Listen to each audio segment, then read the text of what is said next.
이번엔 총선 앞두고 있는 정치권 소식 알아보겠습니다. 더불어민주당과 미래통합당 모두 말 많은 위성정당 비례대표 후보자 공천 작업에 휴일에도 속도를 내고 있습니다. 민주당은 더불어시민당의 현역 의원을 파견하는 작업에 매진하고 있고 미래한국당은 내일까지 새로운 명단을 공개하겠다는 계획입니다. 취재기자 연결돼 있습니다. 우철희 기자. 네, 정치부입니다. 네, 민주당부터 좀 살펴보죠. 연합정당인 더불어시민당에 현역을 파견하는 작업을 서두르고 있다고요? 네, 그렇습니다. 민주당이 주도하는 더불어시민당은 4.15 총선 정당 투표용지에서 민생당과 미래한국당에 이어 세 번째 정도의 이름을 올리는 방안을 추진하고 있습니다. 비례대표 후보자를 낸 정당 가운데 현역 의원 의석수에 따라 순번이 정해지는 만큼 목표 달성을 위해 현역 의원 7에서 8명 정도를 더불어시민당으로 옮겨야 하는 게 과제입니다. 어제 민주당 현역 가운데 처음으로 정은혜 의원이 당의 승리를 위해 마지막 소명을 다하겠다면서 더불어시민당 이적 의사를 밝혔습니다. 지도부와 친문 주류에서는 자신감을 내비치면서 한껏 순번을 끌어올리려고 하지만 부정적인 기류도 만만치가 않습니다.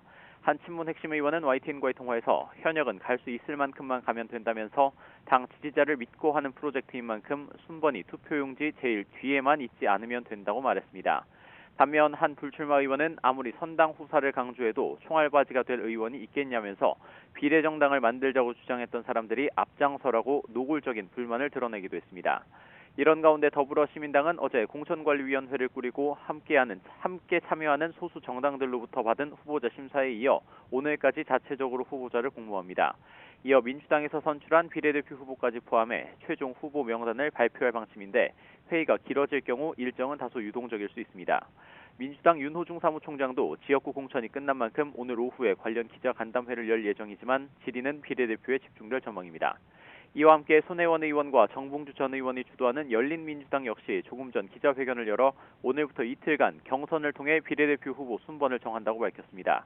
앞서 20명의 후보 명단이 발표됐는데요. 최강욱 전 청와대 공직기강 비서관, 김의겸 전 청와대 대변인 등 이른바 친문, 친조국 인사들이 대거 포함됐습니다. 네, 또 미래통합당의 위성정당인 미래한국당 비례대표 공천을 놓고 그야말로 극한 갈등을 겪었는데 원유철 대표가 직접 기자간담회를 했다고요? 네, 그렇습니다. 원유철 대표가 미래한국당 비례대표 공천의 향후 일정과 방향 등을 밝히는 자리를 마련했습니다. 원유철 대표는 취임과 함께 이른바 친황 중심의 공천관리위를 새로 구성하는 등 사실상 기존 비례대표 공천 갈아엎기에 나섰는데요. 후보 등록 마감일이 오는 27일까지라 신청 자체를 새로 받지는 않고 기존 신청자 530여 명 가운데 심사를 다시 해서 순번을 새로 정할 예정입니다. 내일 최종 후보자 명단을 발표할 방침입니다. 기존 명단에서 밀려났던 통합당 영입 인재들이 당선 안정권인 순번의 상당 부분 배치될 전망입니다. 지난 한 주 미래한국당의 비례대표 공천 참으로 시끌벅적했습니다. 공개된 최종 순번이 확정 직전에 가로막히고 통합당 황교안 대표가 공개적으로 불만을 표출해 최고조에 다다랐던 갈등이 한선교 전 대표 사퇴와 원유철 대표 취임으로 겨우 봉합되는 모양새인데요. 다만 황교안 대표가 자신과 가까운 원유철 대표를 가교로 삼아 위성정당인 미래한국당 공천까지 틀어쥐고 있다는 말도 나옵니다. 앞서 황교안 대표가 직접 특정 인사의 비례대표 공천을 요구했다는 폭로가 나오기도 했는데 소위 친황 중심으로 미래한국당 공천이 확정될 경우 갈등은 다시 불거질 가능성도 제기됩니다. 지금까지 정치부에서 YTN 우철입니다.